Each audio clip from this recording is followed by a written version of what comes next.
And I want to call attention to something that I probably shouldn't, and that is, if you will look at who showed up tonight, it is predominantly women.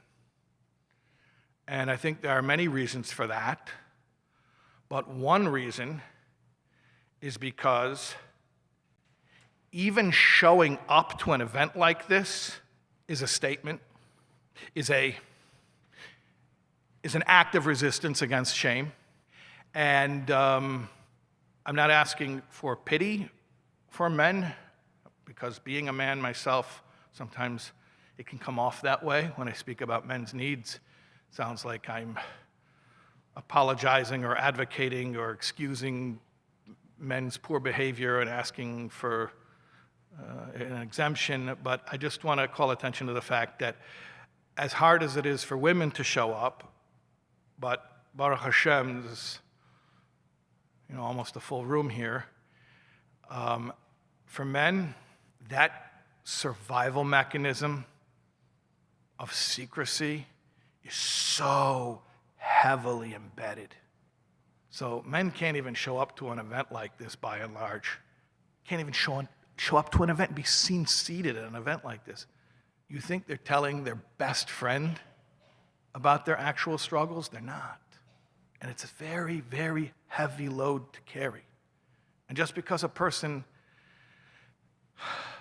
deals with a lot of people and interacts with a lot of people doesn't mean that they have even one person in their life that they can confide in, or that they feel they can confide in.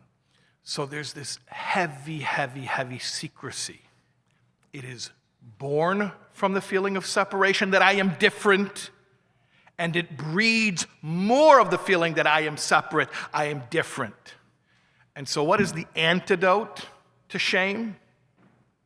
If shame is separation, the antidote to shame is connection, relationships, which is why we heal each other, which is a funny concept.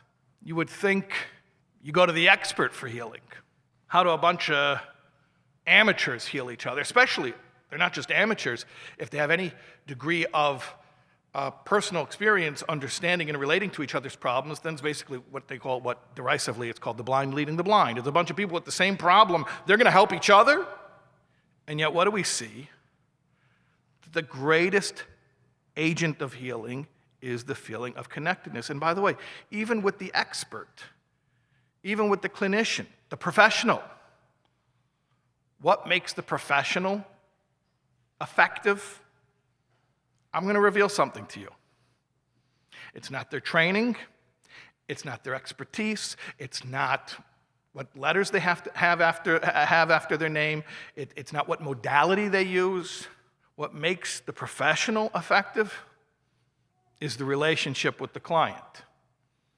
One of the fathers of modern psychology, Carl Rogers, said that basically the modality of therapy is almost insignificant, that what it comes down to is the therapist's unconditional positive regard for the patient.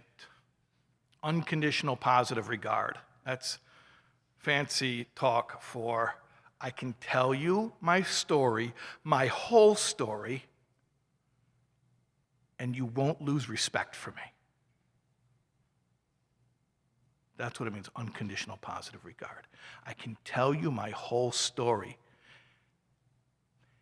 and I can still look you in the eye. And that's what makes the professional effective. So the same thing that makes the professional effective is what makes the amateurs effective as well. Except in a certain way, the amateurs have the added advantage of being able to say, yeah, that happened to me too. And I'll tell you another one. Oh, wow, that's even worse. All right, I didn't tell you my whole story before. Now that you told me yours, let me tell you mine. Oh, you're right, that is even worse, but I didn't tell you my whole story. Then I got something even worse. And then finally they get it all out on the table, and nobody dies of embarrassment, and maybe even they're laughing, like they say, it's hysterical because it's historical. It's in the past. And that's so healing. the feeling that we're not alone in our struggle. That is the antidote, the very mirror opposite of shame. Hey, this is Shais Taub. You were just watching a clip from this class. If you want to get the full context, the full class that this clip that you just watched was from, you watch right here. Click right here. Here.